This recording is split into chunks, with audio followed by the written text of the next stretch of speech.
warahmatullahi wabarakatuh. Salam sehat dan bahagia untuk Bapak Ibu semua. Perkenalkan, saya Nisa Ulatifah Tohoir sebagai guru matematika di SMK Nahdlatul Ulama Ungaran, Kabupaten Semarang. Saat ini saya mengampu peserta didik jurusan Teknik Elektronika kelas 11 semester 1. Melalui video ini, saya akan berbagi praktik baik, yaitu meningkatkan pemahaman konsep peserta didik terhadap materi matriks dalam pemrosesan GAMLEC atau gambar elektronik dengan model problem-based learning. Tujuan pelaksanaan praktik baik ini adalah yang pertama, meningkatkan keterampilan mengajar dan menghasilkan inovasi dalam pengembangan. Yang kedua, memecahkan masalah dalam pembelajaran matematika mengenai kemampuan pemahaman konsep peserta didik melalui problem-based learning berbantuan matrix operation. Kondisi yang menjadi latar belakang masalah adalah dalam capaian pembelajaran dan tujuan pembelajaran di kurikulum Merdeka menyatakan bahwa peserta didik diharapkan dapat mengaplikasikan matematika sebagai alat konseptual, sehingga peserta didik juga dapat memecahkan masalah dalam kehidupan sehari-hari. Di mana untuk memecahkan masalah, peserta didik butuh yang namanya pemahaman konsep. Kita tahu bahwa pemahaman konsep merupakan kebutuhan yang mendasar dalam pembelajaran matematika. Berdasarkan hasil refleksi pembelajaran di SMK NU Ungaran pada pelajaran matematika yang diampu, peserta didik masih kesulitan menyelesaikan masalah, khususnya pada saat mengubah permasalahan ke dalam bentuk matematika. Kesulitan juga terjadi pada peserta didik untuk menentukan strategi dalam penyelesaian masalah. Satu sisi, akar penyebab masalahnya adalah karena guru kerap kali memberikan soal yang masih rutin, belum membiasakan pembelajaran berbasis masalah. Saya yakin kondisi serupa umum terjadi dalam belajar matematika. Dengan berbagi ilmu dan pengalaman mengajar di praktik baik ini dapat mengatasi kelemahan kemampuan pemahaman konsep matematis pada peserta didik. Tentu, hal ini juga akan memicu terwujudnya kolaborasi serta unjuk kreativitas antar pendidik. Peran dan tanggung jawab saya dalam praktik ini adalah yang pertama, merancang instrumen pembelajaran meliputi modul ajar, bahan ajar, LKPD, media pembelajaran, dan kisi-kisi instrumen serta rubrik penilaian. Saya pun berperan sebagai fasilitator dan motivator dalam pembelajaran di kelas.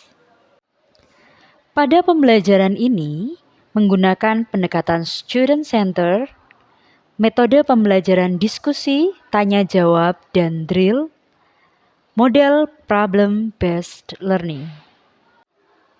Pembelajaran diawali dengan tes kemampuan awal menggunakan quizzes dan apersepsi sebagai penguatan konsep dasar.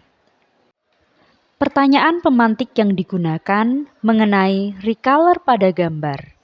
Guru juga menunjukkan artikel tentang keterkaitan matriks dengan pemrosesan gambar elektronik. Berikut merupakan langkah-langkah problem-based learning. Pada fase 1, yaitu orientasi peserta didik pada masalah, akan memberikan keyakinan pada peserta didik bahwa materi yang akan dipelajari dapat diaplikasikan pada topik sesuai dengan bidang kejuruannya. Dengan adanya keyakinan terhadap ilmu yang dipelajari, memunculkan rasa ingin tahu peserta didik untuk menyelesaikan masalah yang diberikan. Mengorganisasikan peserta didik untuk belajar dengan pembagian kelompok secara heterogen dilakukan pada fase kedua. Kelompok heterogen dibentuk berdasarkan tes kemampuan akhir materi matriks pada pertemuan sebelumnya. Pada fase ini, guru perlu memberikan penguatan agar peserta didik optimis dengan kinerja tim dan masalah yang diberikan akan terselesaikan dengan baik dan benar. Aktivitas guru pada fase 3 yaitu membimbing penyelidikan individu dan kelompok. Hal ini menjadi kunci suksesi pembelajaran berbasis masalah. Pada fase ini, guru juga melakukan penilaian sikap kerjasama antar anggota tim. Indikator yang mencerminkan sikap kerjasama yang baik di antaranya, peserta didik bersedia menerima tanggung jawab, ringan tangan membantu teman, menghargai pendapat orang lain, dan menghargai pekerjaan orang lain. Pada fase mengembangkan dan menyajikan hasil karya, sebelum menyajikan hasil karyanya, peserta didik menggunakan aplikasi matrix operation untuk mengecek hasil perhitungan matriksnya. Selanjutnya, peserta didik akan nampak menyampaikan argumentasinya terhadap hasil interpretasi yang diperoleh dari hasil penyelesaian masalah yang diberikan. Pada fase ini, aktivitas diskusi nampak secara klasikal. Melalui kegiatan tanya jawab, peserta didik diarahkan untuk melakukan evaluasi pada hasil diskusi yang telah dilakukan. Peserta didik bertanggung jawab masing-masing untuk mengerjakan tugas pengembangan berupa latihan soal literasi di LKPD secara mandiri. Setelah aktivitas simpulan, peserta didik mengerjakan kuis yang diberikan oleh guru secara jujur dan mandiri untuk mengetahui penguasaan materi dan mendapatkan skor akhir. Guru dan peserta didik juga tidak lupa untuk melakukan refleksi terhadap kegiatan pembelajaran hari ini. Dampak dari penerapan problem-based learning adalah peserta didik merasa ingin tahu terhadap penerapan materi matriks pada masalah yang diberikan, yaitu mengenai pengolahan gambar elektronik. Peserta didik juga merasa senang saat menggunakan aplikasi Quizzes, mereka tertantang bisa masuk 5 besar. Kemudahan juga dirasakan oleh peserta didik saat evaluasi hasil perhitungan matriks menggunakan matrix operation. Peserta didik juga aktif bekerja sama menyelesaikan masalah yang diberikan dengan baik dan aktif berdiskusi saat penyajian hasil karya. Problem-based learning efektif terhadap kemampuan pemahaman konsep matematis peserta didik. Hal ini ditunjukkan dengan kriteria minimal 75% peserta didik yang diberlakukan problem-based learning tuntas secara individual. Yang menjadi tantangan dalam praktik baik ini adalah yang pertama, pemilihan konteks pembelajaran matematika ada baiknya relevan dengan jurusan keahlian peserta didik di jenjang SMK. Yang kedua, muncul sikap pesimis peserta didik di kelompok heterogen. Mereka tidak yakin terhadap kinerja tim dengan kemampuan anggotanya yang beragam. Yang ketiga, tingkat kecakapan prosedural peserta didik yang berbeda dalam menyelesaikan perhitungan inverse matrix ordo 3x3 yang membutuhkan tingkat ketelitian yang tinggi, di mana aplikasi matrix operation digunakan hanya sebagai alat konfirmasi saja. Pembelajaran yang dapat kita ambil dari keseluruhan proses video pembelajaran praktik baik tadi adalah yang pertama, walaupun pembelajaran diterapkan berpusat pada peserta didik, namun guru tetap harus berperan aktif melakukan bimbingan secara individual maupun secara kelompok. Pembelajaran yang kedua, saat bimbingan kelompok, ada baiknya guru menahan diri untuk tidak langsung memberikan solusi kepada peserta didik. Beri ruang peserta didik untuk mengemukakan idenya.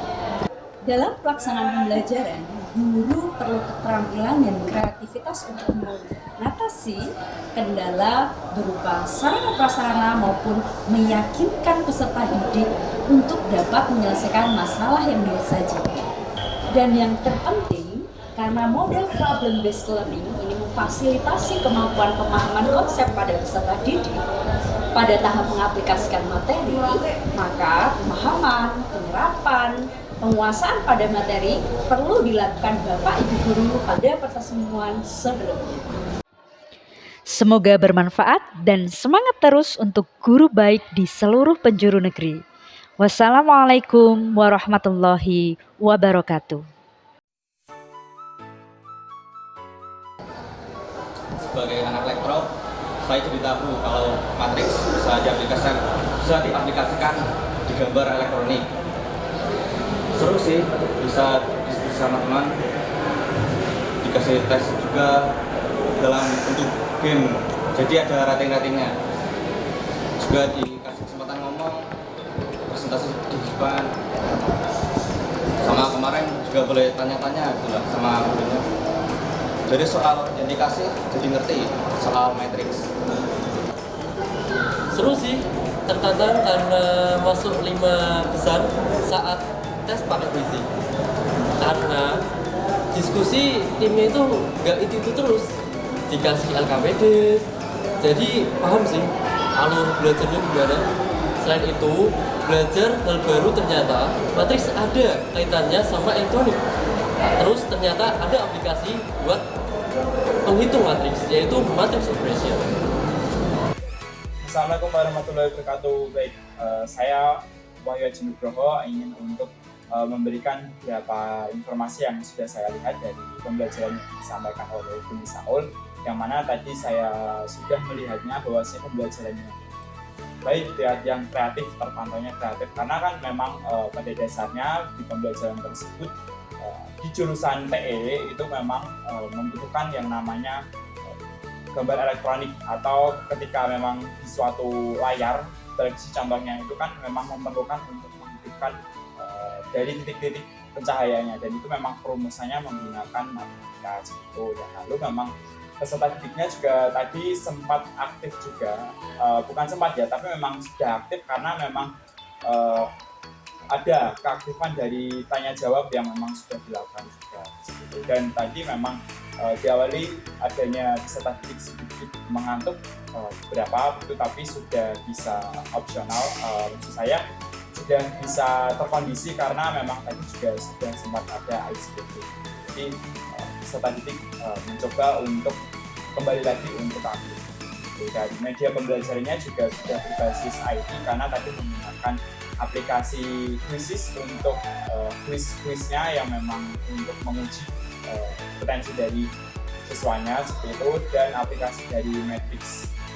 Dan pembelajarannya juga dikaitkan dengan jurusan yang tadi sudah saya sampaikan di awal, memang menggunakan tidak hanya pada dasarnya tidak hanya untuk teorinya saja yang memang dipahami, tapi pada dasarnya ketika dikaitkan ke dunia industrinya atau realitanya itu juga sedikit beda.